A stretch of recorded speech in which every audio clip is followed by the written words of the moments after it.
నమస్తే, welcome to big talk. నేను మురళి. తిరుమల శ్రీవారి లడ్డూ ప్రసాదం కల్తీ వ్యవహారం దేశవ్యాప్తంగా ప్రకంపనలు సృష్టిస్తోంది. తాజాగా సీఎం చంద్రబాబు చేసిన ఆరోపణలపై విచారణ జరపాలంటూ మాజీ ఎంపీ సుబ్రహ్మణ్య స్వామి సుప్రీంకోర్టులో పిటిషన్ వేశారు. తిరుమల ప్రసాదం లడ్డూపై చంద్రబాబు నిరాధార ఆరోపణలు చేస్తున్నారని అన్నారు. ఈ ఆరోపణలు భక్తులను గందరగోళానికి గురి చేస్తున్నాయన్నారు. వైసీపీ నేత వైవి సుబ్బారెడ్డి సైతం సుప్రీంకోర్టు మాజీ జడ్జితో విచారణ జరిపించాలంటూ మరో పిటిషన్ వేశారు. మరోవైపు కేంద్రం లడ్డూ తయారీలో కల్తీ నెయ్యి వాడడంపై సీరియస్ అయింది. నెయ్యి సరఫరా చేసిన 2 సంస్థలకు నోటీసులు జారీ చేసింది. మరోవైపు ఈ వ్యవహారంలో దర్యాప్తు కోసం సిటీ ఏర్పాటు చేసే దిశలో ప్రభుత్వం యోచిస్తోంది. ఇదే అంశానికి సంబంధించి వాటి బిగ్ టాక్లో చర్చిద్దాం.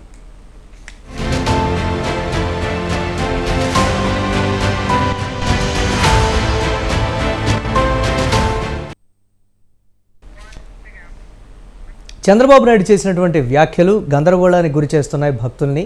ఆ వ్యాఖ్యల మీద విచారణ జరిపించాలంటూ కూడా దీనికి సంబంధించి సుబ్రహ్మణ్య స్వామి సుప్రీంకోర్టులో వేసినటువంటి పిటిషన్. అసలు లడ్డూ వ్యవహారానికి సంబంధించి కల్తీ జరిగింది, కల్తీ నెయ్యి వాడారు, అలాగే దాంట్లో జంతువులకు సంబంధించినటువంటి కొవ్వు పదార్థాలు అనేవి దాంట్లో ఉన్నాయనేటువంటి మాట బయటకు వస్తే సుబ్రహ్మణ్య స్వామి వేసినటువంటి పిటిషన్ కూడా ఒకంత ఆశ్చర్యాన్ని కలిగిస్తున్నాయనేది కూడా చాలామంది చెప్తున్నటువంటి మాట. అసలు దానికి సంబంధించి వేశారా, లేకపోతే లడ్డూ విషయంలో చోటు చేసుకున్నటువంటి గందరగోళానికి తెరదించాలని వారు కోరుతున్నారనేది కూడా ఒక సందిగ్ధంలో ఉన్నటువంటి ప్రస్తుత పరిస్థితి. వైవి సుబ్బారెడ్డి, వైసీపీ కీలక నేత వైవి సుబ్బారెడ్డి కూడా వేసినటువంటి పిటిషన్కి సంబంధించి ప్రధానంగా చర్చ జరుగుతున్నటువంటి పరిస్థితి ఉంది. సిట్టింగ్ జడ్జితో విచారణ జరిపించాలంటూ కూడా వారు వేసినటువంటి పిటిషన్. కోర్టు దీనికి సంబంధించి ఏ విధంగా స్పందిస్తుందనేది పక్కన పెడితే వైసీపీ నేతలు అలాగే భూమన కరుణాకర్ రెడ్డి మాజీ టీటీడీ చైర్మన్ స్వామివారి ముందు ప్రమాణం చేసినటువంటి పరిస్థితి ఉంది. పుష్కరిణిలో స్నానం చేసి కర్పూర హారతి వెలిగించి మేము ఎటువంటి కల్తీలకు కానీ లేకపోతే స్వామివారి ప్రసాదం విషయంలో టీటీడీ విషయంలో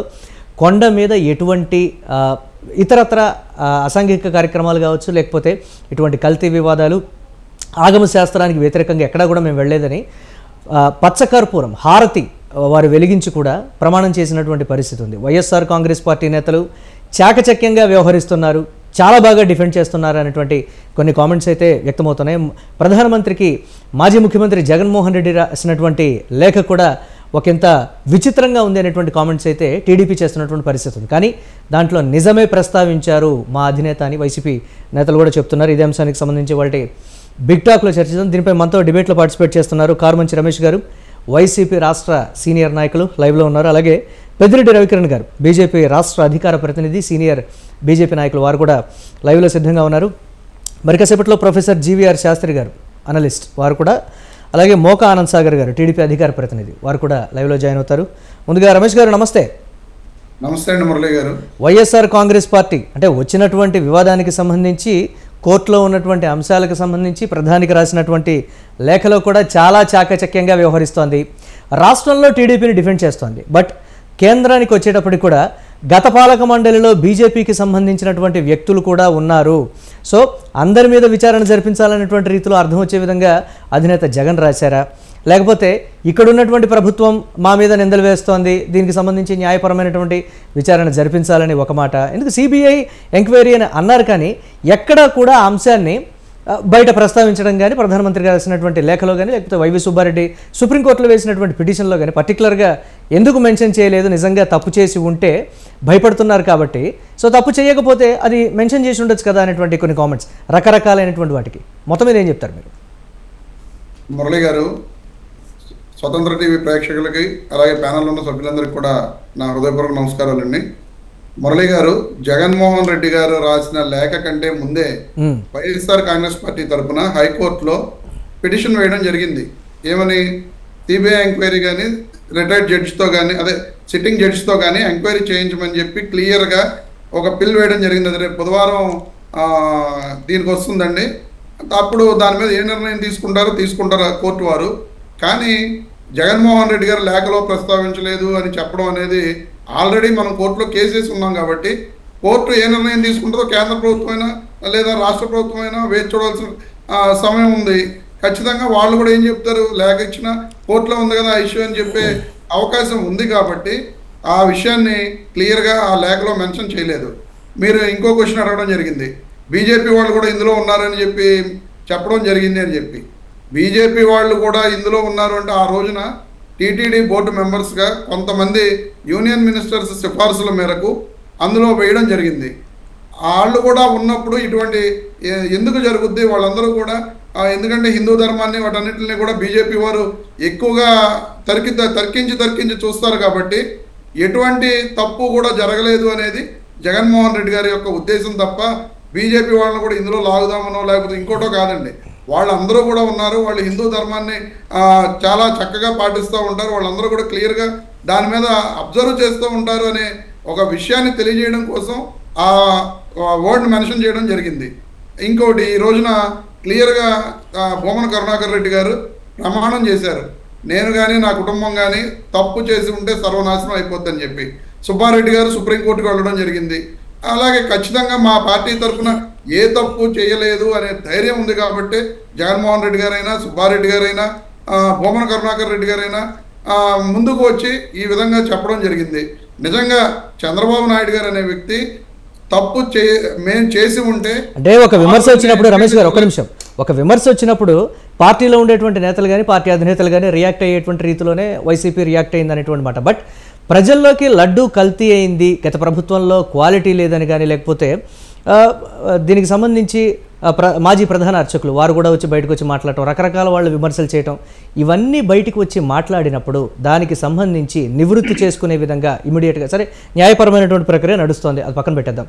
సో దీనికి సంబంధించి ఇమ్మీడియట్గా భక్తులు అంటే ప్రమాణాలు చేసినంత మాత్రాన లేకపోతే సుప్రీంకోర్టు తలుపు తట్టినంత మాత్రాన ప్రధానికి జగన్మోహన్ రెడ్డి లేఖ రాసినంత మాత్రాన ఇమ్మీడియట్గా భక్తుల మనోభావాలు దెబ్బతినకుండా ఉండటం కానీ లేకపోతే వారు గతంలో తిన్నటువంటి ప్రసాదానికి సంబంధించి ఇప్పుడు తిరుమలకు వెళ్ళి ఇప్పుడు తింటున్నటువంటి ప్రసాదానికి సంబంధించి ఆందోళనకు గురి కావద్దు అని భరోసా ఇచ్చేటువంటి ప్రయత్నం ఎక్కడా జరగలేదనేటువంటి విమర్శ, ఆ దిశగా ఎందుకు ఆలోచించకూడదు?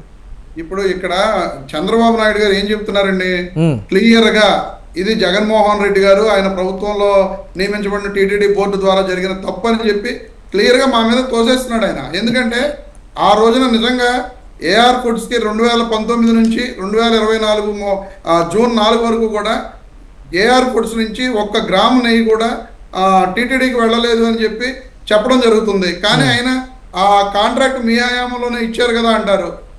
నిజంగా ఆ కాంట్రాక్ట్ ఇచ్చింది మే నెలలో వచ్చింది, వాళ్ళ కాంట్రాక్ట్ మే 15వ తారీఖున వచ్చింది. మే 15వ తారీఖున ఎలక్షన్ కమిషన్ కంట్రోల్లో టీటీడీ బోర్డు అయినా రాష్ట్రంలో ఉన్న అన్ని సంస్థలైనా సరే ఎలక్షన్ కంట్రోల్లో ఉంటాయి. టీటీడీ స్వయం ప్రతిపత్తి కలిగినటువంటి టీటీడీ అని చెప్తూనే ఉంటారు. అది ఎలక్షన్ పరిధిలోకి మెంబర్స్ యొక్క లెటర్స్ అన్ని కూడా ఎలా చేయొద్దు అని చెప్పి ఆపేయడం జరిగింది. మరి స్వయం ప్రతిపత్తి కలిగిన సంస్థనే ఎలక్షన్ కమిషన్ మరి ఆ విధంగా ఎందుకు ఆర్డర్ చేసిందంటారు? టీటీడీ బోర్డు మెంబర్స్ లెటర్స్ కానీ చైర్మన్ లెటర్స్ కానీ భక్తులకి ఎటువంటి సిఫార్సు లెటర్లు రమేష్ గారు ఒక్క నిమిషం, ఇక్కడ భక్తులకు కానీ లేకపోతే సామాన్య ప్రజానికి కానీ అందరికీ అర్థం అవ్వాల్సినటువంటి విషయం ఏంటంటే దానికి కూడా ఎన్నికల కమిషన్ కూడా పరిమితులు కొంతవరకు ఉంటాయి. ఇప్పుడు లడ్డు ప్రసాదానికి సంబంధించి నెయ్యి మ్యాండేటరీ డెఫినెట్గా ఉండాలి, దానికి పిలవాలి, దానికి సంబంధించి బిడ్ అనేది నిర్వహించాలి, ఖచ్చితంగా కూడా టన్నుల కొద్ది నెయ్యి వాడాలి కాబట్టి మ్యాండేటరీ ఉంటుంది కాబట్టి దానికి సంబంధించి ఎలా ఉంటుంది కదా, అది కూడా ఎలక్షన్ కమిషన్ పరిధిలో ఏ విధంగా ఉంటుంది? అది మేము చెప్పేది ఏంటంటే చంద్రబాబు నాయుడు గారు చెబుతున్న అబద్ధాల గురించి చెబుతున్నాం తప్ప ఇప్పుడు ఆ ప్రాసెస్ తప్పు, ఆ ప్రాసెస్ ఎలక్షన్ కమిషన్ కి ఆపాదించాలనే ఉద్దేశంతో మేము చెప్పట్లేదండి. ఇప్పుడు బిడ్ జరిగింది, L1 గా ఎవరు వస్తే వాళ్ళకి ఇస్తారు తప్ప 324 రూపాయలకో 390 రూపాయలకో నెయ్యి రావడం అంటారేంటి? 2014-19 మధ్య అదే నందిని కంపెనీ వాళ్ళ నెయ్యిని L2గా వస్తే కుదరదని చెప్పి మహారాష్ట్ర వాళ్ళది గోవింద్ మిల్క్ ప్రొడక్ట్స్ వాళ్ళది తీసుకోవడం జరిగింది అదే చంద్రబాబు నాయుడు గారి హయాంలో. మరి ఆ రోజున కూడా 270 రూపాయలకే నెయ్యి తీసుకున్నారు. మరి ఆ రోజున కూడా కల్తీ జరిగిందంటారా? యాక్చువల్గా మీకు ఇంకో విషయం, ఇంత డిబేట్లు జరుగుతున్నాయి కానీ సార్ 2015 నవంబర్ 29వ తారీఖున HMTVలో కల్తీ జరిగిందని చెప్పి ఒక కథనం వచ్చిందండి. ఇది టీటీడీలో కల్తీ జరిగింది, దాని మీద ఎంక్వైరీ విజయవాడలో ఆ కల్తీ వ్యాపారులను కూడా పట్టుకోవడం జరిగిందని చెప్పి HMTVలో వచ్చిందండి. అలాగే 15 ఫిబ్రవరి అది ఆ సమయంలో వచ్చింది, నాకున్నటువంటి ఇన్ఫర్మేషన్ ఆ సమయంలో వచ్చింది తిరుపతి లడ్డు అని. ఒక్క నిమిషం రమేష్ లెట్ మీ కంప్లీట్. ఈ సందర్భంగా వచ్చింది ఏంటి అని అంటే అప్పుడు అంటే ఒకసారి క్లియర్గా మీరు కూడా పరీక్షించి చూడండి. తిరుపతి లడ్డూలు అంటే తిరుమలకు సంబంధించిన లడ్డూలు అని చెప్పి నకిలీ లడ్డూల్ని ప్యాక్ చేసి విక్రయిస్తున్నటువంటి ముఠా అరెస్ట్ అనేటువంటి వార్త కూడా వచ్చింది. నాకు బాగా గుర్తున్నటువంటి అంశం. దానికి మించి ఇంకా ఏదైనా ఉండి ఉండొచ్చేమో, లేకపోతే క్వాలిటీ తగ్గిందని కానీ, లేకపోతే ఇతరత్ర మాట్లాడదాం. ఒక నిమిషం. ఎస్ రమేష్ గారు ప్లీజ్ ఒక 1 minute కంక్లూడ్ చేయండి ప్లీజ్.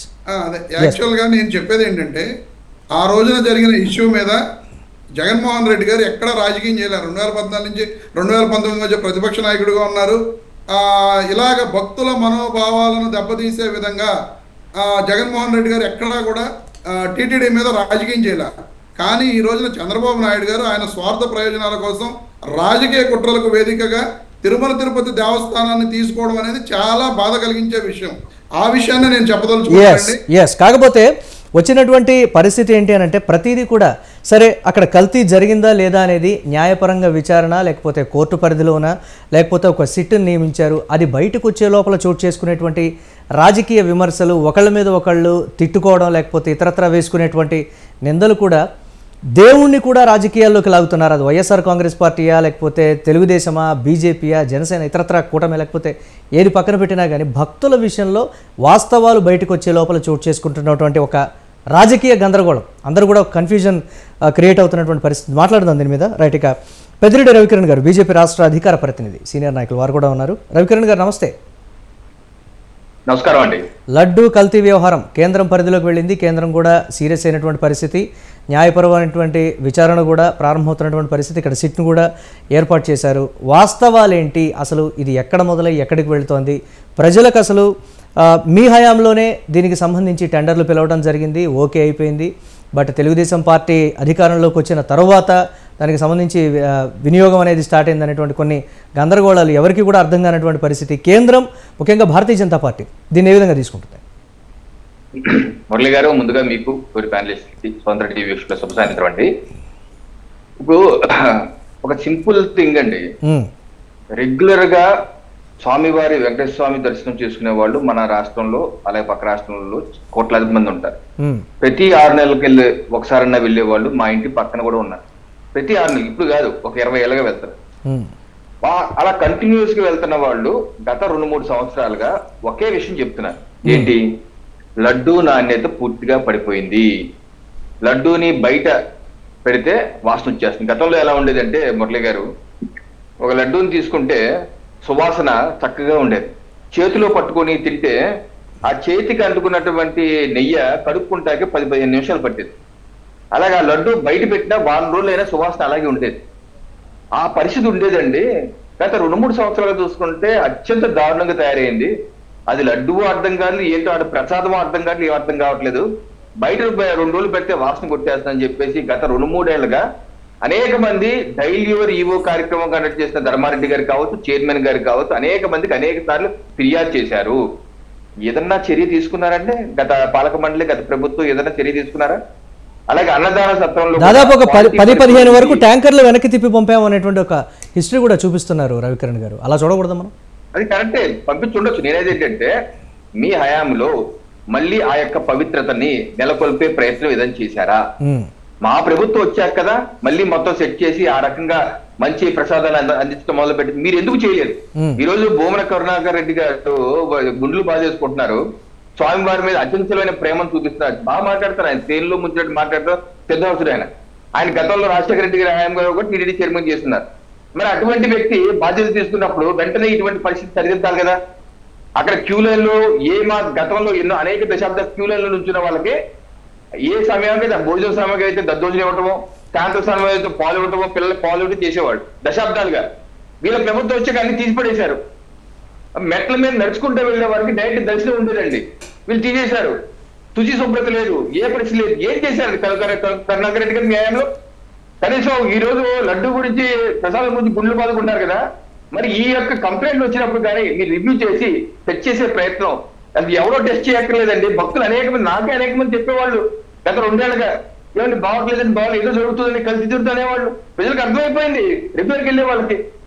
ఈ రోజు కరుణాకర్ రెడ్డి గారి యాక్టింగ్ చూస్తుంటే నేను అడుగుతున్నాను సూటిగా ఆయన్ని, ఒకటి ఆయన చైర్మన్ గా సరిగ్గా చేయలేదు, 2 ఎప్పుడు లేని విధంగా స్వామివారి కైంకర్యాల్ని పక్కదో పట్టించే ప్రయత్నం, అఫీషియల్ చేసే ప్రయత్నం చేశారు. ఆయన ఒక దారుణమైన మాట ఒకటి అన్నారు, తిరుపతి మహానగరం అపరిశుభ్రంగా తయారవుతుందంటే కేవలం తిరుమల వల్లే, తిరుమలకు వచ్చే భక్తుల వల్లే. అందుకనే స్వామివారి కైంకర్యాల కోసం భక్తులు ఇచ్చే విధానాన్ని తిరుపతి కోసం వాడతామని చెప్పేసి ఆయన పాలక మండలిలో 10/10/2023 తీర్మానం చేశారు. 1% నిధులు తిరుమలకి దేవదేవుడికి ఇచ్చే డబ్బుల్ని తిరుపతికి వాడతారని. అప్పుడు అందరూ తిట్టుకొచ్చారు, మీరు దేవదేవుడికి ఇచ్చే డబ్బుల్ని మీరెలా వాడతారు? మీ రాష్ట్ర బడ్జెట్ 100 కోట్లు లక్షల కోట్లు ఉంది కదా, అది వాడుకొని దీన్ని వాడతానంటారండి, 100 కోట్లు ఇస్తానంటారండి అంటే వినలేదు. అప్పుడు కోర్టుకి వెళ్తే కోర్టు 14/12/2023 తిట్టిపోసింది. మీరెవరు? హైకోర్టు తిట్టిపోసింది. మీరెవరు అసలు భక్తులు ఇచ్చే కైంకర్యాలు పంచిపెట్టడానికి మీరెవరు? మీకే అధికారం ఇచ్చారు? దేవుడికి కానుకల రూపంలో భక్తులు ఇచ్చిన సొమ్ముల్ని తిరిగే ఇష్టం వచ్చినట్టు ఖర్చు చేసే హక్కు మీకు లేదు, హైకోర్టు స్పష్టం చేసింది. ఆ రకంగా మీరు చేసినటువంటి పనులు అంత ఇంత పనులు కాదు కదా. అసలు ఆ యొక్క శాంటిటీని పునరుద్ధరించిన పనులు ఏం చేశారండి? మీరు ఏమి చేయలే కదా. చేయకుండా ఈ రోజు ఏదో నేను ప్రమాణం చేస్తాను, లేదా దీపాలు వెలిగిస్తాను, ఎందుకే నాటకాలు ఆడుతాను నేను, నాకు అర్థం కాదు. పైగా ఇంకోటి మురళి గారు, వీళ్ళేమో ఓ పక్కన విజిలెన్స్ ఎంక్వైరీ జరుగుతుంటే అటు సుబ్బారెడ్డి గారు కానీ కరుణాకర్ రెడ్డి గారు ఎవరు సమాధానం చెప్పరు. చెప్పకుండా హైకోర్టుకి వెళ్ళి రిట్ పిటిషన్ చేశారు. రిట్ పిటిషన్ నెంబర్ 2096/2024 హైకోర్టు ఏంటి రిట్ పిటిషన్? మాకు విజిలెన్స్ అధికారులు నోటీసులు ఇచ్చారు, మేము సమాధానం చెప్పలేదు, సమాధానం చెప్పనప్పటికీ ఆ విజిలెన్స్ రిపోర్ట్ బయటికి రాకూడదు, రానివ్వకుండా మీరు స్టేఆర్ ఇవ్వండి అని చెప్పి ఓ పక్కనేమో స్టేఆర్ ఇవ్వమంటారు, ఇంకో పిటిషన్ ఏమో ఉన్నత స్థాయి విచారణ జరగాలంటారు. హైకోర్టులో సుప్రీంకోర్టు అసలు విచారణ చెయ్యాలా వద్దా? హైకోర్టులో 2 పిటిషన్లు, ఇప్పుడు విచారణ చేయమని ఒకటి, విచారణ వద్దని ఒకటి. ఏంటి అంత మీ ఇష్టమేనా? మీలో ఏ మాత్రం దుర్బుద్ధి లేకపోతే డైరెక్ట్ గా నోటీస్ ఇచ్చి అడుగుతున్న ప్రశ్నలకి సమాధానం ఎందుకు చెప్పరు? మీరు సమాధానం చెప్పాలి కదా. సమాధానం చెప్పో రిపోర్ట్ రాకూడదు, మళ్ళీ ఇంకోటి ఏదో చెయ్యాలి. ఏంటి నాటకాలు? నాకు అర్థం కాదు. ఈ రోజు ఇంకోటి అంటున్నారు, స్వామి వారిని మీరు రాజకీయాలకు వాడుకుంటారా అని చెప్పి అందరూ మాట్లాడతారు.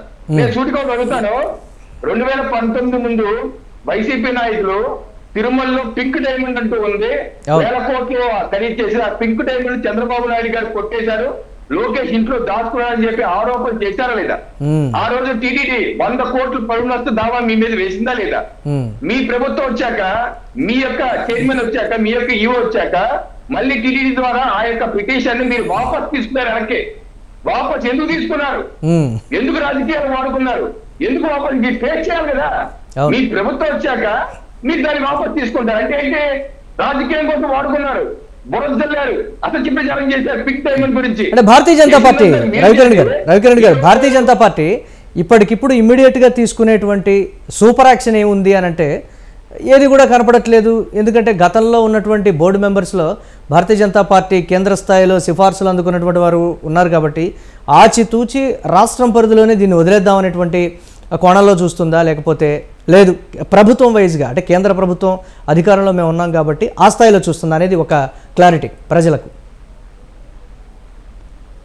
సార్, ఇప్పుడు వైసీపీ ప్రభుత్వ హయాంలో వాళ్ళు పాలక మండలి సభ్యుల్ని 30 మందిని అత్యంత ఎక్కువ మంది దానిలో క్రిమినల్ చరిత్ర ఉన్న వాళ్ళు వేశారు. ఉదాహరణ చెప్తాను, ఢిల్లీ లిక్కర్ స్కామ్ లో శరత్ చంద్రారెడ్డి అక్యూజ్ అయ్యాక, నోట్ దిస్ పాయింట్, అక్యూజ్ అయిపోయినాక అతన్ని టీడీడీ మెంబర్ గా వేశారు. ఇది అయిపోయినాక, అక్యూజ్ అయిపోయినాకే వేశారు. అలాగే కేతన్ దేశాయ్, ఆయన మీద అనేకమైన కేసులు ఉన్న సిబిఐ అరెస్ట్ కూడా చేసింది. ఇలా అనేక మంది, ఎవరో శేఖర్ రెడ్డి ఎవరో చంద్రబాబు నాయుడు గారి హయాంలో ఆయన టీడీపీ మెంబర్ అయితే ఆయన మీద ఎలిగేషన్స్ వచ్చి చెన్నైలో పట్టుకుంటే అతను చంద్రబాబు నాయుడు ప్రభుత్వం తీసేసింది మెంబర్ గా. అప్పుడు జగన్మోహన్ రెడ్డి గారు ఏమన్నారు, 100 కోట్లు తీసుకొని లోకేష్ గారికి శేఖర్ రెడ్డికి మెంబర్షిప్ ఇచ్చారని తిట్టిపోశారు. అయితే కట్ చేస్తే 2019 తర్వాత జగన్మోహన్ రెడ్డి ప్రభుత్వం వచ్చి మళ్ళీ ఆ శేఖర్ రెడ్డినే మళ్ళీ టీడీపీ మెంబర్ గా తీసుకున్నారు.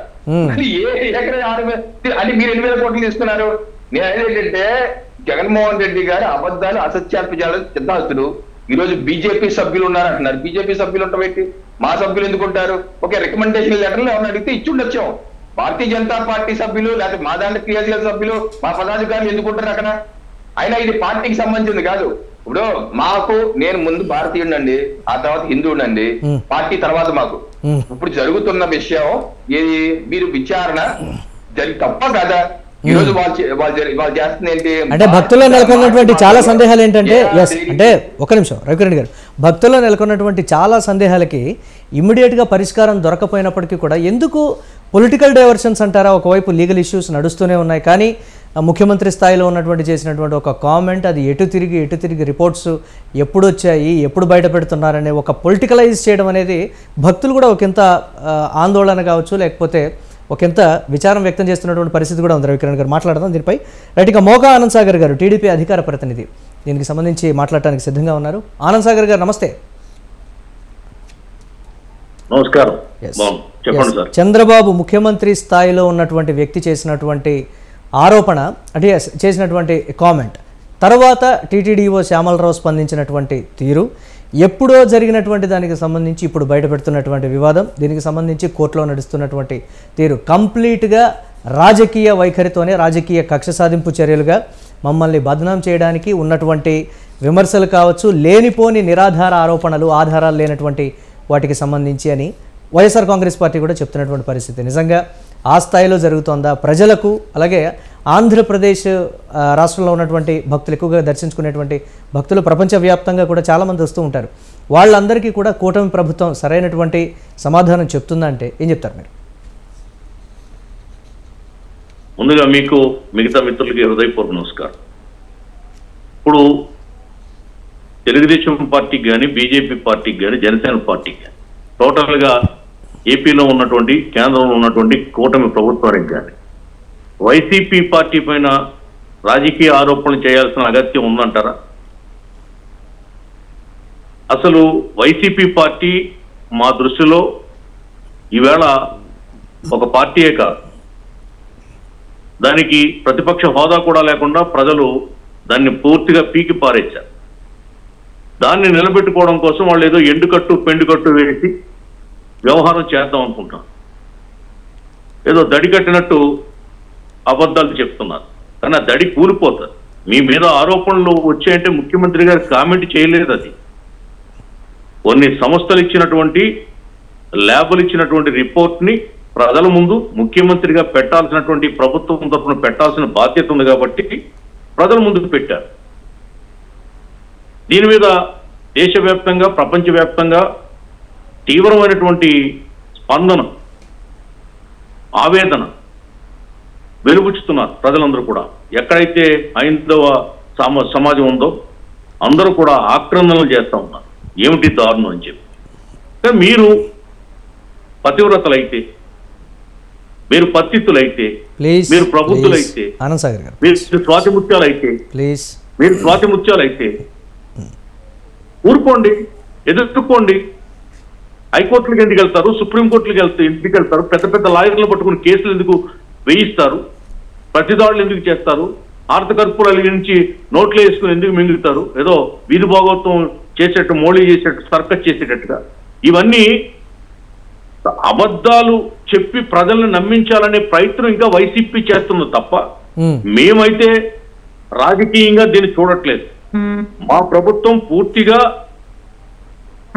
ప్రజల పక్షాన రాష్ట్రంలో జరిగిన విధ్వంసాన్ని, ఈ 5 ఏళ్ల విధ్వంసాన్ని ప్రజల ముందు పెట్టడానికి ప్రయత్నం చేస్తున్నాం. ఉన్న వాస్తవాల్ని సాక్ష్యాధారాలతో సహా ప్రజల ముందు ఆవిష్కరిస్తున్నాం. మీకు దమ్ముంటే మీ దగ్గర ఏమైనా సాక్ష్యాధారాలు ఉంటే పార్టీల పరంగా ఒక నిమిషం, ఎస్ ఆనంద్ సాగర్ గారు ఒక నిమిషం, పార్టీల పరంగా తీసి పక్కన పెడితే ఒక న్యాయవాదిగా జరుగుతున్నటువంటి న్యాయ ప్రక్రియకి సంబంధించి మీరేం చెప్తారు?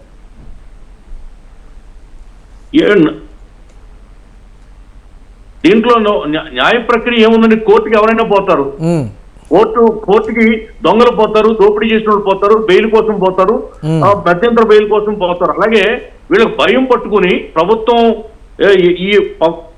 చేతిలో పక్క ఆధారాలు ఉన్నాయి కాబట్టి నెక్స్ట్ చర్య కూడా చాలా స్ట్రాంగ్ గా ఉంటుందని చెప్పి భయపడి వాళ్ళని రక్షించుకోవడం కోసం, సేవ్ చేసుకోవడం కోసం వాళ్ళు కోర్టులకు పోతున్నారు. కోర్టులకు పోయేదాన్ని ఎవరేం చేస్తారు? కానీ కోర్టు ఈవేళ హైకోర్టులో ఉండగా సుప్రీంకోర్టుకి వెళ్తారు. అంత హడావుడి దేనికి? హైకోర్టులో ఇంకా ఏం తేలలేదు. సుప్రీంకోర్టు కూడా ఏం చెప్తుంది? హైకోర్టులో తేల్చుకురమ్మని చెప్తుంది. ఒకేసారి ఒక పక్క ఆయనతో సుబ్రహ్మణ్య స్వామితో ఒక పిటిషన్, ఈ సుబ్బారెడ్డి గారు ఒక పిటిషన్ సుప్రీంకోర్టులో వేస్తాడు, నిన్న హైకోర్టుకు పోతాడు. ఎందుకంటే ఇంత హడావుడి చేస్తున్నారు, ఇన్ని పరుగులు పెడుతున్నారు, ఎందుకు పెడుతున్నారు? వాళ్ళు సిట్లు వేయలేదా? ఎన్నిసార్లు సిట్లు వేశారు, ఎన్నిసార్లు స్టాండ్లు వేశారు వాళ్ళు? మీరు ఒక్కసారి మీరు కూడా, మీడియా కూడా ఇది ఒక ముఖ్యమంత్రి గారు చేసినటువంటి ఆరోపణగా భావించకుండా ఒక ప్రభుత్వం బయట పెట్టినటువంటి గత ప్రభుత్వం యొక్క డొల్లతనం, అంటే గత ప్రభుత్వం ఆనంద్ సాగర్ గారు మీడియా అలక్ష్యం, ఒక్క నిర్లక్ష్యంగా నిమిషం భావించి ఒక్క నిమిషం ఆనంద్ సాగర్ గారు చెప్తున్నది ఏంటి అని అంటే, ఎస్ ముఖ్యమంత్రి దీనికి సంబంధించి సెక్రటేరియట్లో కావచ్చు లేకపోతే ప్రభుత్వ కార్యాలయంలో కూర్చొని ఎస్ ఇదిగో ఇటువంటి రిపోర్టు మాకు వచ్చింది, వైఎస్ఆర్ కాంగ్రెస్ పార్టీ గత ప్రభుత్వం ఈ విధంగా పాల్పడిందని చెప్పి ఒక పేపర్ ఏదో ఒకటి ఇలా చూపించి ఇలా చేసి ఇదిగో దీని మీద ఇప్పుడే మేము ఆదేశాలు జారీ చేస్తున్నాం యాక్షన్ తీసుకోమని అంటే బాగుండేది అనేటువంటి ఒక మాట. దీనికి సంబంధించి అక్కడ టీడీపీ కేంద్ర కార్యాలయంలో ఉండి చివరకు టీటీడీలో ఉన్నటువంటి భక్తులు ఎంతో పవిత్రంగా భావించేటువంటి ప్రసాదంలో కూడా జంతువుల కొవ్వును వాడుతున్నారని చేసినటువంటి ఒక కామెంట్, అదే ముఖ్యమంత్రి హోదాలో ఉన్నటువంటి వ్యక్తి అధికారికమైనటువంటి ప్లేస్లో ఉండి చేసుంటే బాగుండేది అనేటువంటి ఒక విమర్శ కూడా ఉంది. మాట్లాడదాం దీని మీద ఆనంద్ సాగర్ గారు. ఎస్ ఇక ప్రొఫెసర్ జీవీఆర్ శాస్త్రి గారు పొలిటికల్ అనలిస్ట్ వారు కూడా లైవ్లో సిద్ధంగా ఉన్నారు. శాస్త్రి గారు నమస్తే. శాస్త్రి గారు వినిపిస్తోందా? మ్యూట్లో ఉన్నారు. ఆడియో ఓకేనా? నా మాట వినిపిస్తోందా మీకు? ఎస్ పొలిటికల్ పార్టీస్ వెర్షన్ ఆ విధంగా ఉంది. జరుగుతున్నటువంటి ఓవరాల్ ఎపిసోడ్కి సంబంధించి ఏ విధంగా చూడాలంటారు? ఇప్పటికిప్పుడు ప్రజలకు ఆందోళన కలిగించకుండా సంప్రోక్షణ కార్యక్రమాలు కావచ్చు, లేకపోతే లడ్డూ ప్రసాదం ఏ విధంగా చేస్తున్నాము, లేకపోతే నెయ్యిని ఏ విధంగా ప్రొక్యూర్ చేస్తున్నామని ఏదో నమ్మకం కలిగించేటువంటి రీతిలో చెప్తున్నప్పటికీ కూడా గతంలో ఉన్నటువంటి పరిస్థితులు కావచ్చు, ప్రస్తుతం జరుగుతున్నటువంటి న్యాయపరమైన ప్రక్రియ మొత్తం ఓవరాల్గా పొలిటికల్గా టర్న్ తీసుకున్నటువంటి సిచ్యువేషన్ ఎలా చూస్తారు దీన్ని? నేను ఎలా చూస్తానంటే, ఒక కుటుంబంలో నా కోర్టు నేను నిర్వహించుకున్నాను. ప్రతి కుటుంబం కోర్టు, ప్రతి కుటుంబం దీని బాధ్యతలు కదా. నేను ఎప్పుడు నా జీవితంలో కొడుకుడు కూడా ముట్టుకోలేదు. ఓకే, నా కోర్టు నాది, నా హిందుత్వం అనేది నాది. నా కోర్టులో నేను దానికి పూర్తి బాధ్యత వాడదా. అసలు వాడు సనాతన ధర్మం బోర్డు అండి, ఇదేం బోర్డు కాదు, ఇది బోర్డు అంటున్నారు, ఇది సనాతన బోర్డు. అసలు వాళ్ళు ఎవరు ఎలిజిబుల్ కాదు. రాజకీయాల్లో పనిచేసిన వాడు ఎవరు ఎలిజిబుల్ కాదు. రాజకీయాల్లో పనిచేసే వాళ్ళు ఎవరు ఎలిజిబుల్ కాదు. చాలా స్పష్టం ఇది. రాష్ట్ర ప్రభుత్వం రూపాయి ఇవ్వదా, కేంద్ర ప్రభుత్వం రూపాయి ఇవ్వదా. ఏదో మీకు ఓట్లు వేసారండి, ప్రజలు ఓట్లు వేసారండి, హిందువుల మీద దాడి కదా ఇది, పూర్తిగా హిందువుల మీద దాడి కదా. నా కుటుంబంలో నేను కోర్టు నిర్వహించుకున్నాను, నేను జడ్జిమెంట్ ఇచ్చుకున్నాను. ఇదేంటి, నా ప్రతి కుటుంబం కోర్టు నిర్వహించుకుంటారు. హిందువులు అనేవాళ్ళు ప్రతి ఒక్కరూ కోర్టు నిర్వహించుకోవాలి. ఓకే, హిందువులు అందరూ కోర్టు నిర్వహించుకుంటే తేల్చి చేసుకుంటారు. విధానం ఉంది, దానికి పెద్ద దేనికి తేల్చవలసిన అవసరం లేదు. ఇదేంటి మాకు తెలియదా? లడ్డూలు మేము తిన్నామండి. 5 ఏళ్ళగా లడ్డూలు నేను ప్రతి 2 నెలలకు, నాకు తల్లిదండ్రులు లేరు, నేను ప్రతి 2 నెలలకు 3 నెలలకు నేను తిరుపతి వెళ్తాను. ఆ లడ్డు నేను చూస్తేనే తెలిసిపోతుంది, 3 ఏళ్ళ నుంచి చాలా తేడాగా ఉంటుంది. ఇదేంటి ఎవడో చెప్పడం ఏంటి? ఆ కాగితాల గురించి ఇవన్నీ మాకు అక్కర్లేదంటే. ఎవడు ప్రమాణం? ఆయన ప్రమాణం చేయడం కూడా చేత కదా. ప్రమాణం అంటే 11 రోజుల పాటు ఫ్యామిలీ మొత్తం ప్రమాణ దీక్ష చేసుకోవాలి. ఆయన 11 రోజుల పాటు నిష్టగా ఆయన భోజనాలు, అన్నపానాదులు అన్ని మానేయాలి. 11 రోజుల తర్వాత మొత్తం భార్యా బిడ్డలతో సహా వచ్చి తలనీలాలు సమర్పించి స్నానం చేసి అప్పుడు చెప్పాలి. ఇదేదో మధ్యాహ్నం భోజనం చేసి సాయంత్రం సూర్యాస్తమయంలో ప్రమాణం చేస్తాడు. అంటే వాళ్ళకి సనాతన ధర్మం అంటే అది వాళ్ళది ఏంటంటే చౌకబారు ధర్మం. అది సనాతన ధర్మం అంటే అది వాళ్ళకి తెలిసిన ధర్మం. ఇప్పుడు నేను వాళ్ళు తప్పుపడట్ల. అసలు మీ రాజకీయ నాయకులకు సంబంధం లేదు, మీరు ఎలిజిబిలిటీ కాదు. మీరెళ్ళి స్నానాలు చేసి ప్రమాణాలు చేయడం ఎవరికి చెప్తున్నాడు కథలో? నా కోర్టులో మీరు, నా కుటుంబంగా నా కోర్టులో నేను జడ్జిమెంట్ ఇచ్చాను. మీరు అందరూ బాధ్యులే. మా లోపల జరిగే ఈ అగ్ని జ్వాలకి మీరు అందరూ బాధ్యులే. నా తల్లిదండ్రులు అంటే ఆ దేవదేవుడే. ఆ దేవదేవుడికి అన్యాయం చేశారు, మీరు స్పష్టంగా అన్యాయం చేశారు. మీరెవరండి అసలు? ఎల్వం ఏంటి? అడుక్కు తినేది ఏమన్నా గవర్నమెంట్ ఆర్గనైజేషన్? ఏమన్నా తిరుమల తిరుపతి దేవస్థానం ఇదైనా గవర్నమెంట్ ఆర్గనైజేషన్? ఒక పక్కన ఆయన కప్పం కడుతున్నాడు కదా గవర్నమెంట్. దాని మీదే కదా మీ ఎండోమెంట్ డిపార్ట్మెంట్, దిక్కుమాల ఎండోమెంట్ డిపార్ట్మెంట్ బ్రిటిష్ వాడు వెళ్ళిపోతూ unconstitutional act. As a constitutional expert I'm telling it's an unconstitutional act. Endowment act is unconstitutional act. No government doesn't have any powers to touch Hindu temples. How dare you can touch? ఎల్వని ఇచ్చారా? ఎవడబ్బా సొమ్మరి? ఏమన్నా government సొమ్మేటది? ప్రజలు ఇస్తున్నారు. 470 కాదు, 1470 కొనండి. ఆయన దేశాన్ని కొనగలడు. ఆయన దగ్గరికి 150 లక్షల కోట్ల ఆస్తి అయింది. 19 పుస్తకాలు ఉంటాయి, అన్ని తీయండి బయటికి. మొత్తం దేశాన్ని కొనేగలడు ఆయన. నేను కేంద్ర ప్రభుత్వాన్ని అడిగేది ఒకటే, దానిని మీరు కేంద్ర పాలిత ప్రాంతంగా ప్రకటించండి. తిరుమలని కేంద్ర పాలిత ప్రాంతంగా ప్రకటించండి. నేను అమిత్ షా గారికి చెప్పింది అదే, కేంద్ర పాలిత ప్రాంతంగా ఈ తిరుమలని. ఎందుకంటే వీడు బోర్డులు వేసి ఎవడిస్తాం, వీళ్ళు ఎక్కడండి? ఒకడేమో నేను రాజకీయ నాయకులు అంటాడు, ఇంకోటి ఇదో అంటాడు. ఏంటి గోలంతా? ఎవరికి కావాలండి ఇది? తిరుమలకి మీరు హాయిగా స్పష్టంగా నేనే అడుగుతాను, మీరు హిందువులు మీరు అటాక్ చేసేస్తున్నారు. మొత్తం అటాక్ అయ్యింది, భయంకరమైన అటాక్ చేశారు మీరు. ట్రస్ట్ బోర్డులో మీరు ఏం చేశారు మీకు తెలియదు. ఆ ధర్మారెడ్డి ఏం చేశాడో తెలియదు. అసలు ధర్మారెడ్డిని ఎందుకు తీసుకొచ్చారు మీరు? ఐడిఎస్ సర్వీస్ ఎంప్లాయీని మీరు ఎందుకు తీసుకొచ్చారు? ఆయన 4 ఏళ్ళు ఎత్తవలసిన అవసరం ఏంటి? ఆ ట్రస్ట్ బోర్డు మెంబర్ అంటే అర్థం తెలుసా మీకు? ట్రస్ట్ బోర్డు అంటే తెలియదు, ట్రస్ట్ బోర్డు మెంబర్ అంటే తెలియదు. నాతో కూడా ట్రస్ట్ బోర్డు మెంబర్ ఢిల్లీ నుంచి హైదరాబాద్ వచ్చాడు, తిరుపతి వచ్చాడు. ఆయన ఏమని చెప్పాడు కదా సార్, నాకు కారు వస్తుందంటే తీసుకెళ్తారని మీటింగ్లో కూర్చోబెట్టారు, పైన సాల్వా కప్పుతారో లడ్డు ఇస్తారో ఏదో ఇస్తారో, నేను వచ్చేస్తారని. అది కాదు, అది ట్రస్ట్ బోర్డు. ట్రస్ట్ బోర్డు అంటే ఆ 2 ఏళ్ళు సమయం పూర్తిగా 24 గంటలు అక్కడే ఉండాలి. ఆయన అక్కడ నివాస స్థానం ఏర్పరచుకుని టీటీడీ ట్రస్ట్ బోర్డు చైర్మన్ దగ్గర నుంచి ఎమ్మెల్యే ఆ మెంబర్స్ దాకా అందరూ అక్కడే ఉండాలి. నిష్ణాతులు. నిష్ణాతులు అంటే different experts in the works of different fields in the society. అంటే ఎవరెవరు? ఈ పద్మశ్రీలు, పద్మభూషణ్లు, ఎక్స్టీమ్డ్ ప్రొఫెసర్స్, అవార్డులు తీసుకున్న ప్రొఫెసర్లు, సంగీత వాళ్ళు, నృత్యకారులు, academicians, court very very eminent lawyers, chartered accountants, engineers, గృహిణులు ఎవరైనా అచీవ్ చేసిన ఎంటర్ప్రెన్యూర్స్ వాళ్ళు కదా. దిక్కుమాలని మీరు దేని డిస్కస్ చేస్తున్నారు? మా కుటుంబంలో నాది జడ్జిమెంట్, స్పష్టంగా దాని పూర్తి బాధ్యత నాలా హిందువులందరూ కూడా కోరుకుంటాను. ప్రతి కుటుంబం కోర్టు జడ్జిలా మీరయ్యి ఈ కోర్టు జడ్జిమెంట్ మీరే ఆ శిక్ష వేసి తీరాలి. అదే దేవుడు ఆజ్ఞ, అదే దేవదేవుడు ఆజ్ఞ. అంటే న్యాయపరమైనటువంటి ప్రక్రియలో ఉంది కదా శాస్త్రి గారు, దానికి న్యాయపరమైన ప్రక్రియ. ఇప్పుడు న్యాయపరమైన ప్రక్రియ ఉంది చూసారా, అది నేను అలాగా కోర్టులో సుప్రీంకోర్టులో నేను చూస్తాను, అది పెద్ద ఇబ్బంది కాదు. అది కాదండి, అక్కడ న్యాయపరం కాదండి, ఇది మనసుకు సంబంధించి. న్యాయపరం ఉన్నట్టు మీరు అడుగుతారు, మీరు కూడా ఆలోచించండి.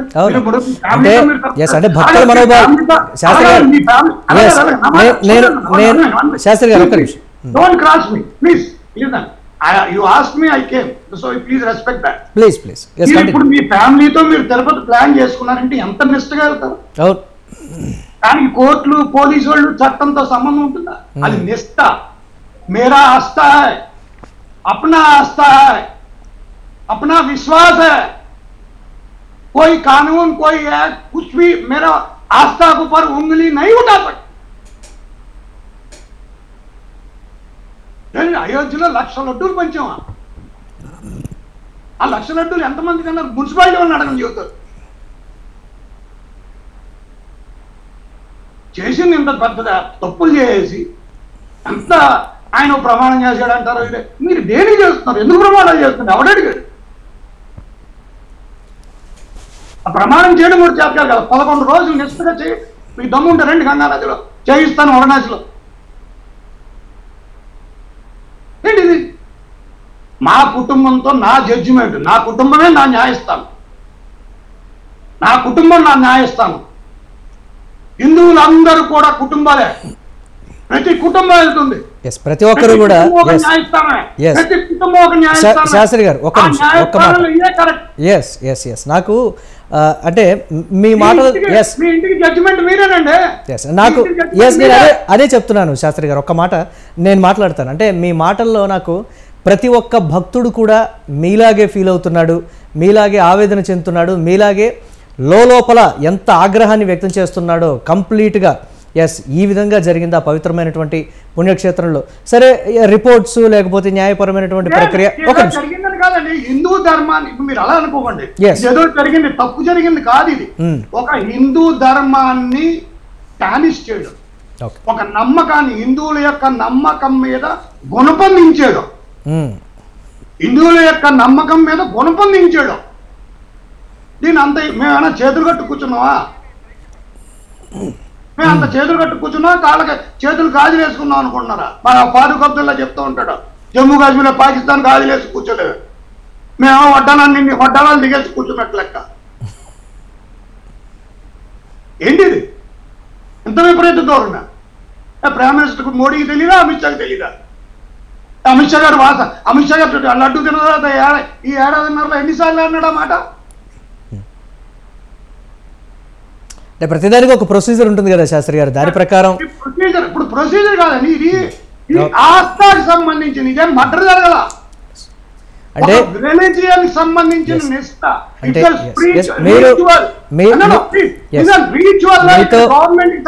Government doesn't invest even 1 rupee, whereas government draws the royalty. అంటే ఒక సాధారణ భక్తులు కూడా మీతో ఏకీభవిస్తారు. నేను దానికి సంబంధించి అనట్లేదు, కానీ ఒక ఆరోపణ అనేది అంత పెద్ద సనాతన కాదండి. ఇది మేము ఇప్పుడు ఆరోపించాం, మేము అందరం తిన్నాం. ఇదేంటి మీరు ఎలా మాట్లాడతారు? ఇది ఆరోపణలో తొక్కలు ఇవన్నీ అనవసరం. స్పష్టంగా చెప్తున్నాను, ఇవన్నీ శుద్ధ వేస్ట్. నేను 3.5 ఏళ్ళగా ఎక్స్పీరియన్స్ చేసి తీరానది పూర్తిగా. దాన్ని ఏనండి, ఇప్పుడు ఒక లడ్డు తీసుకొస్తామండి, మీరు లడ్డు తీసుకొచ్చి అదేంటన్నారు, లడ్డు కాదు అది, అది భగవంతుడి యొక్క ఒక రకమైన రూపం. అది ఇది కాదు కదా శాస్త్రి గారు. నాకు స్వామివారి పవిత్ర ప్రసాదం, స్వామివారి పవిత్ర ప్రసాదం. నాకు అంటే నాకు మీ మాటల్లో అర్థమైంది ఏంటంటే, ఒక నిమిషం Shastri garu, let me complete. Yes Shastri garu, please 1 minute please. ప్రతిమను తీసుకుని, శ్రీవారి ప్రతిమను తీసుకుని నెక్స్ట్ మీద ఇప్పుడు నేను అమిత్ షాకి ఇచ్చిన, మోడీ గారికి వెంటనే లేచిపోతారు. ఇప్పుడు ప్రిన్సిపల్ సెక్రటరీ పిఎం ఎవరికి ఇచ్చాడు, వెంటనే చెప్పులు ఇప్పేస్తారు, బూట్లు ఇప్పేస్తారు. అది తీసుకుని నెత్తికి ఇలా అంటుకుంటారు, ఇలా కూడా అంటుకోరు, కళ్ళకి అంటుకోరు, సీదా తీసుకెళ్లి నెత్తిని కొడతారు. అంటే మాట్లాడికినా ఇది ధర్మానికి సంబంధించి, ఇది విశ్వాసానికి సంబంధించి, ఇది నమ్మకానికి సంబంధించింది. ప్రతి కుటుంబం ఒక కోర్టు. ఇది మా ఆస్థ. మీరు వెళ్ళి ప్రమాణాలు చేసేసాం, మేము ఇచ్చేసాం, ఎవరు నమ్మం కదా. మేము 3.5 ఏళ్ళగా ఈ కాగితాలతో ఎవరికి సంబంధం? 3.5 ఏళ్ళగా మొత్తం ఎంతమంది అయితే ఉన్నారో భక్తులందరినీ అడగండి.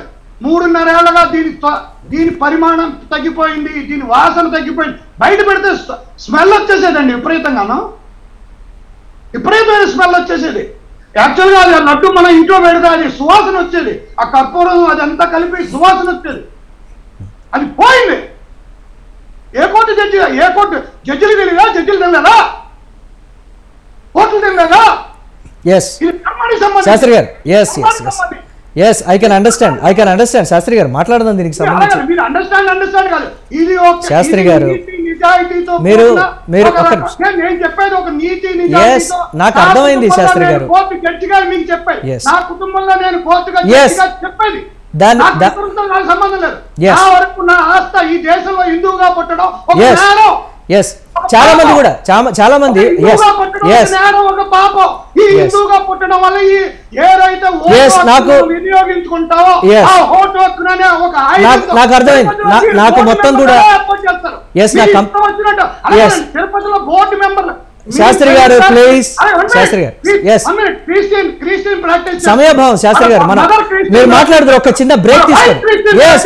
ప్లీజ్ నాకు మీ అంతరంగం అర్థమైంది. ప్లీజ్. జీవీఆర్ శాస్త్రి గారు మాట్లాడినటువంటి మాట చాలామంది కూడా చెప్తున్నటువంటి పరిస్థితి ఇది.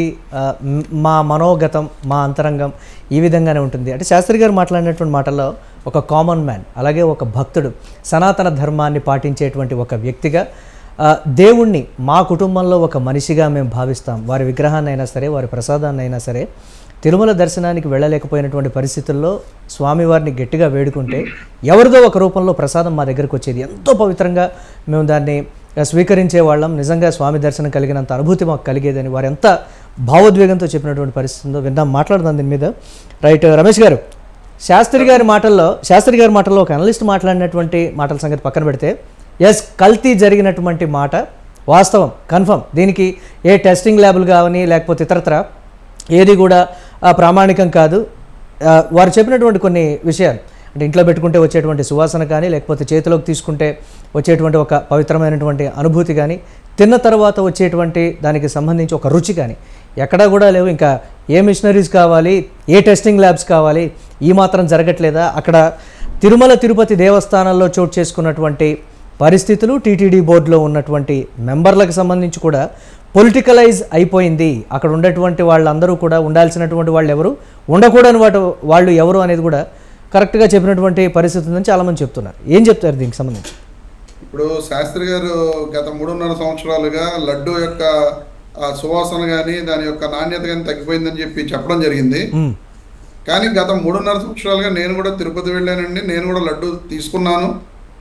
కానీ అది కొన్ని చోట్ల తగ్గింది అని చెప్పి చెప్పడం వీళ్ళు మరి నాకైతే ఆశ్చర్యంగా ఉంది. ఎందుకంటే మేము కూడా లడ్డు తిన్నాము, మా ఇంట్లో కూడా దాన్ని దాచి ఉంచిన పరిస్థితులు కూడా ఉన్నాయి. మాకు ఎప్పుడు కూడా అలా జరగల. మరి శాస్త్రి గారికి అలా ఎందుకు జరిగింది అనేది మరి మీకు అనిపించలేదు? రమేష్ గారు ఒక భక్తుడిగా మీరు చెప్పండి, ప్రసాదం తిన్నారు కదా, మీకు అంటే వ్యక్తిగతంగా చెప్పండి, పార్టీల సంగతి మనం పక్కన పెడదాం. దాదాపుగా ఒక 10 సార్లు అయినా సరే గత 5 ఏళ్లలో మీరు తినే ఉంటారు. ఒక 10 సార్లు వేసుకుందాం అప్రాక్సిమేట్లీ. ఈ 10 సార్లలో ఏ ఒక్కసారైనా అరే ఏంటి ఇలా ఉంది, లేకపోతే ఇదేమన్నా గతంలోదా లేకపోతే ఏమైనా అని ఒక భక్తుడిగా, పార్టీలకు సంబంధం లేకుండా నేను అడుగుతున్నాను, ఒక కామన్ మ్యాన్గా చెప్పండి. భక్తుడిగా నేను చాలా సార్లు నేను తిన్నాను సార్. నేను ఎందుకంటే ఏ ఒక్కసారైనా సరే శాస్త్రి గారు చెప్పినట్టుగా సార్ ఎప్పుడు అనిపించలేదు సార్ అలాగా. ఇది పార్టీ కామెంట్ గానే తీసుకుంటాం తప్ప వ్యక్తిగత కామెంట్ గా మేము మీరు అలా అంటే నేను చెప్పలేనండి. ఎందుకంటే ఇప్పుడు పార్టీ ఇదిగా ఎందుకు జరిగితే అది జరిగిందనే చెబుతామండి, జరగకపోతే జరగలేదనే చెబుతాం. ఇప్పుడు ఇక్కడ శ్రీవారి లడ్డు అది నిజంగా తప్పు జరిగి ఉంటే ఆ తప్పు ఎలాగో దేవుడు శిక్ష వేస్తాడు, ఇక అందులో అనుమానం అనేది. సరే, గత ఐదేళ్లలో టీటీడీ బోర్డు దగ్గరికి డైల్ యువర్ ఈవో కార్యక్రమానికి కావచ్చు, వచ్చినటువంటి కాల్స్, వచ్చినటువంటి కంప్లైంట్స్, భక్తులు బాహాటంగా బయటకు వచ్చి కార్యనిర్వహణ గది అనేది ఒకటి ఉంటుంది అక్కడ, మీటింగ్ బోర్డు హాల్, దానికి సంబంధించి అక్కడికి వచ్చి కూడా నిరసన వ్యక్తం చేసి గట్టిగా వారు టీటీడీ బోర్డు డౌన్ అని కామెంట్ చేసినటువంటి పరిస్థితులు, లేకపోతే అల్పాహారం విషయంలో కావచ్చు.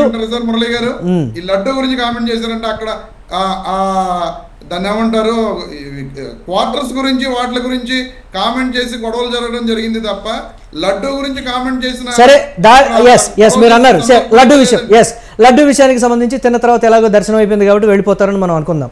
క్యూ లైన్లలో ఉన్నప్పుడు చిన్నపిల్లలకు పాలు కానీ, అల్పాహారం విషయంలో కానీ, లేకపోతే మెట్ల మార్గంలో కానీ అక్కడక్కడ వసతులన్నీ కూడా తగ్గిపోయాయి, ప్రిఫరెన్స్ తగ్గిపోయింది, భక్తులు వాళ్లే వస్తారులే అనేటువంటి ధోరణితో టీటీడీ వ్యవహరిస్తోంది అని తిరుమలకు వెళ్ళిన తర్వాత కూడా బయటకు వచ్చి అక్కడక్కడ కొంతమంది భక్తులు నిరసన చేసినటువంటి విజువల్స్ లేవా? మీడియా కూడా కవర్ చేయలేదా? మీ దృష్టికి రాలేదా?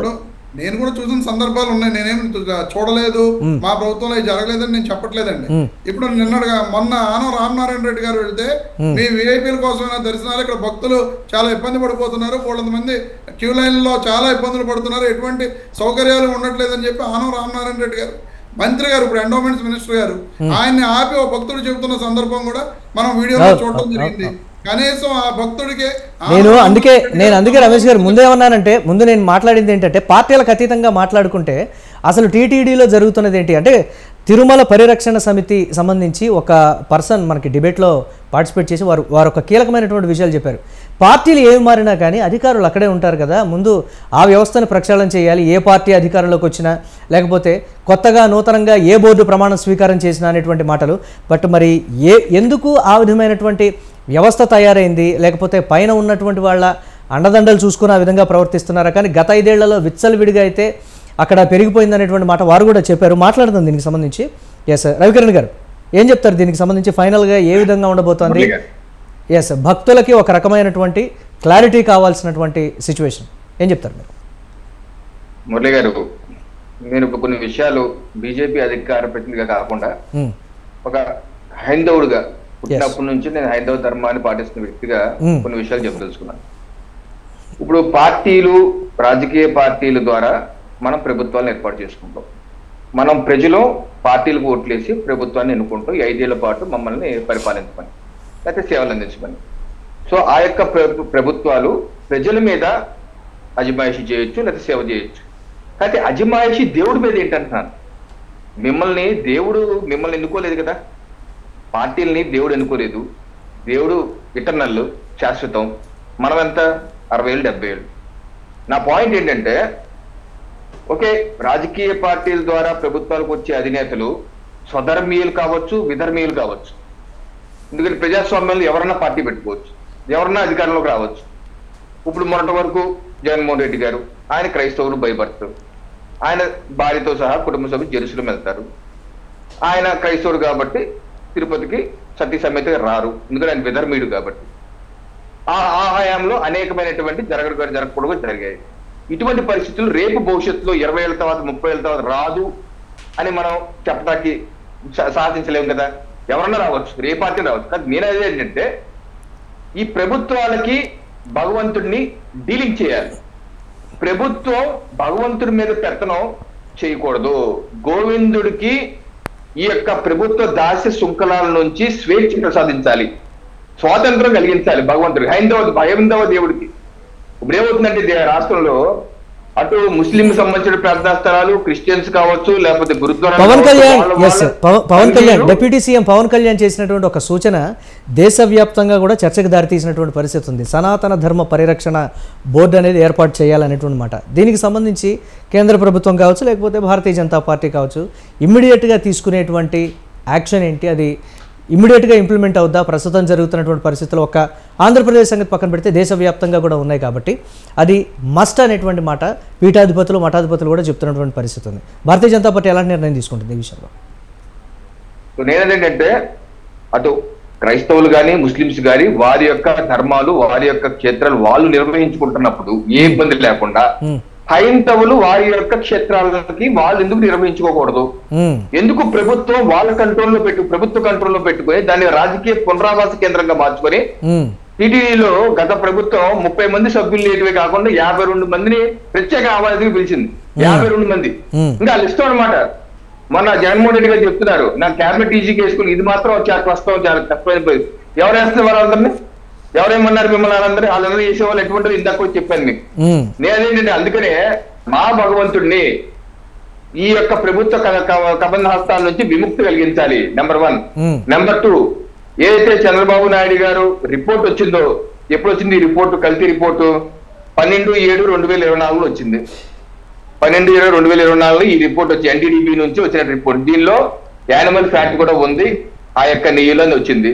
మరి వచ్చినప్పుడు ఈ రోజుకి 2 నెలలు దాటిపోయింది, ఒక్క అరెస్ట్ కూడా జరగలేదు. అంటే యాదృచ్ఛికంగా అంటే వచ్చినటువంటి నేను పార్టీకి అతీతంగా అర్థమైంది. అంటే ఆ రిపోర్ట్ కి సంబంధించి ఒక ప్రశ్న, అంటే యాదృచ్ఛికంగా మాట్లాడండి, మీరు చెప్తురు. నేను అడగాల్సినటువంటి ఒక ప్రశ్న ఏంటంటే, యాదృచ్ఛికంగా అదే రోజు వచ్చిందా లేకపోతే? మధ్యలో మీరు ఇంటర్ఫీర్ అయిపోయి మా ఫ్లో దెబ్బతినేసి మనం ఆనంద్ సాగర్ గారితో కూడా కంక్లూజన్ తీసుకోవాలి. ఒక ఇంపార్టెంట్ క్వశ్చన్, అంటే చాలా మంది చెప్తున్నటువంటి మాట ఏంటంటే, సిట్ అన్నారు, పార్టీకి అదే చెప్తున్నారు, సిట్ అన్నారు. గత 10 ఏళ్లుగా చూస్తున్నాను సిట్లు. చంద్రబాబు నాయుడు గారు కూడా విశాఖపట్నంలో భూములు కుమ్ముకున్నప్పుడు సిట్ వేశారు, ఆ నివేదిక బయటకు రాలేదు. జగన్మోహన్ రెడ్డి గారు కూడా దేవాలయాల మీద దాడి చెప్పి సిట్ వేశారు, విధ్వంసానికి బయటకు తీసి అది బయటకు రాలేదు. ఏ సిట్ ఇప్పుడు రాలేదా రానివ్వలేదా? రాలేదా రానివ్వలేదా? ప్రజల్లో ఉంది. రాలేదా రానివ్వలేదా? ఇంకా మాట్లాడేది ఏం లేదు. ఎస్ ప్లీజ్, రాలేదా రానివ్వలేదా? మీరు అన్నారు కదా ఇప్పుడు దానికి సంబంధించి. నేనేంటంటే, గత దశాబ్ద కాలంగా ప్రజలకి సిట్ మీద నమ్మకం పోయింది. చంద్రబాబు నాయుడు గారి హయాంలో సిట్టు బయటికి రాలేదు, ఆ నివేదిక బయటికి పెడతానని జగన్మోహన్ రెడ్డి ప్రతిపక్షంలో అన్నారు. ఆయన వచ్చి ఆ నివేదిక పెట్టలేదు, ఆయన ఇంకో సిట్ వేశాడు, అది కూడా రాలేదు. ఆయన దేవాలయాల మీద ధ్వంసం చేశాడు, దాని మీద సిట్టు, ఇదిగోండి సిట్టు. ఇప్పుడు 9 జనవరి 2020 ఐజీతోనే సిట్ వేశారు ఆయన 16 మందితో. ఆ నివేదిక ఏమి రాలేదు, ఏమి జరగలేదు. చాలా ప్రశ్నలు అంటే కరెక్ట్ మీరు అనేది. నేను పార్టీకి అదే చెప్తున్నాను, పార్టీకి అతీతంగా నాకైతే నమ్మకం లేదు, వ్యక్తిగతంగా నాకైతే నమ్మకం లేదు. గొప్ప విషయం అంటే మీరు పార్టీ తరపున రిప్రజెంట్ చేస్తూ బట్ ఒక కామన్ మ్యాన్ గా మాట్లాడినటువంటి అదే కొంచెం హర్షించదగ్గ విషయం. ఇంత డేర్ గా మీరు మాట్లాడారంటే కూడా డిబేట్ లో హర్షించదగ్గ విషయం. మాట్లాడదాం దీనికి సంబంధించి. ఆనంద్ సాగర్ గారు, ఫైనల్ గా తెలుగుదేశం పార్టీ అంటే కూటమి ప్రభుత్వం ఈ విషయాన్ని ఏ విధంగా తీసుకువెళ్తుంది? ఇమ్మీడియట్ గా భక్తులు అంటే జీవీఆర్ శాస్త్రి గారి కామెంట్స్ లో మనం చూస్తే ఒక కామన్ మ్యాన్ మాట్లాడినటువంటి మాట, కామన్ మ్యాన్లో ఉండేటువంటి ఆగ్రహం అన్నీ కూడా వారు వ్యక్తం చేశారు. అలానే ప్రతి ఒక్క భక్తుడు కూడా అదే విధంగా రెస్పాండ్ అవుతున్నటువంటి పరిస్థితి ఉంది. వారి మనోభావాలు మళ్ళీ దెబ్బతినకుండా ఉండేందుకు ఒక పటిష్టమైనటువంటి కార్యాచరణ దిశగా కూటమి ప్రభుత్వం ఎలా వెళ్ళబోతుంది దీనికి సంబంధించి ఫైనల్గా? మీరు ముందు ఏంటంటే పార్టిసిపెంట్ అందరికీ కూడా సమానంగా సమయం కేటాయించండి సార్. ప్లీజ్ నాకు 1 minute పిలిచారు. ఏంటంటే మేము చాలా పనులు మానుకుని మీ డిబేట్ కానీ పిలిచి మేము ఎవరో చెప్పింది వినాలంటే ఎట్లా వింటాం? మాకు మాట్లాడడం రాదా? పిలుస్తారు. మనం శాస్త్రి గారు మాట్లాడిన తర్వాత కదా మీరు ఈ డిబేట్ లో మమ్మల్ని నా నోరు నొక్కి ఒక నిమిషం టైం ఇచ్చుకోవడానికి ఎందుకు పిలాలంటున్నాను? ప్లీజ్ మీరు వేరే విధంగా అయితే దయచేసి తీసుకోండి. ప్లీజ్ కంక్లూడ్ చేయండి ప్లీజ్ దయచేసి. నేను మళ్ళీ మాట్లాడతాను మీతో డెఫినెట్ గా. ఒకటి సార్, ఇప్పుడు హైందవ భావజాలం పూర్తిగా దెబ్బతిన్నది ఈ విషయంలో. ఇక్కడ ప్రభుత్వం రాజకీయ పార్టీలు పక్కన పెట్టండి, ప్రతి హైందవ హృదయం గాయమైపోయింది. ఇప్పుడు ఇదే మీరు ఒక దర్గాలోకి వెళ్ళండి, హైదరాబాద్ లో నాంపల్లో యూసుఫ్ బాబా షరీఫ్ బాబా దర్గా ఉంది. అక్కడ గులాబీ రేకులు, ఎండిపోయినటువంటి గులాబీ రేకులు ఒక బూందీ పెడతారు ప్రసాదంగా. పొరపాటున ఒకటి మన చేతిలోంచి జారి కిందకి ఆ గులాబీ రేకు గానీ బూందీ రేణువు గాని పడింది అనుకోండి, 10 మంది వచ్చి అక్కడ దాన్ని ఇలా తీసుకుని కళ్ళకు అద్దుకుని తింటారు. అంటే ప్రసాదం అంటే అంత పరమ పవిత్రమైంది. ఇక్కడ వెంకటేశ్వర స్వామి ఆరగించినటువంటి ఈ లడ్డూ ప్రసాదం భక్తులకు పంచుతారు. దాంట్లో 5 ఏళ్ళు ఏముంటున్నాయంటే, ఇంకా ముఖ్యమైన విషయం చెప్తున్నాను మీకు, ప్రసాదంలో ఆర్గానిక్ వస్తువులు వాడాలండి. మిషన్ మేడ్ కాని వస్తువులు వాడాలి. అది నెయ్యి కానివ్వండి, ఆయిల్ కానివ్వండి, వేరే సుగంధ ద్రవ్యాలు కానివ్వండి.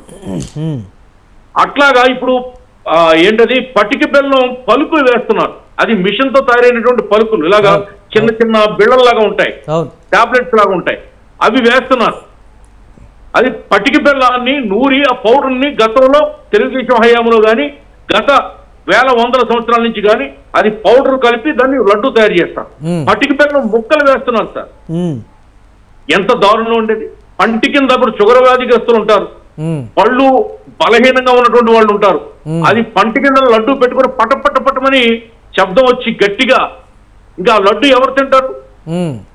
అంటే ఈ విధంగా ఒక తిరుమలలోనే కాదండి, అన్ని చోట్ల కూడా హైందవ దేవాలయాల్లో ప్రసాదాన్ని, ప్రమాణాలని నాశనం చేసి పడేశారు. ఇంకొక ముఖ్యమైన పాయింట్ ఏంటంటే, ఇదే వైవి సుబ్బారెడ్డి గారు తోమాల సేవ 400, 2500 చేయి, ఆ దర్శనం అది 10,000 చేయి, అది 15,000 చేయి, ఇది 16,000 చేయి, అది 50,000 చేయి అని రేట్లు పెంచాడు ఆయన.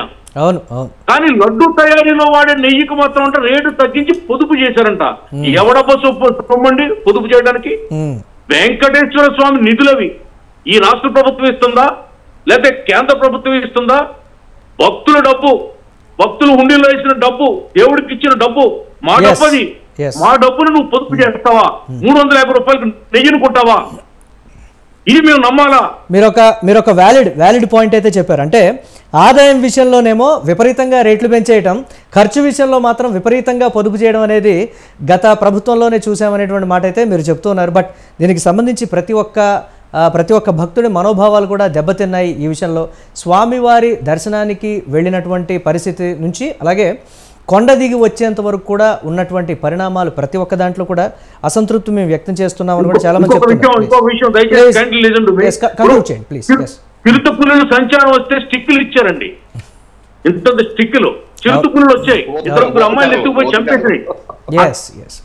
ఆ స్టిక్కులకి ఎన్ని కోట్లు ఖర్చు పెట్టారో తెలుసా? చిరుతపులులు స్టిక్కులతో ఎదుర్కొంటారా? ఇంత దారుణమైనటువంటి పరిపాలన భక్తుల నుంచి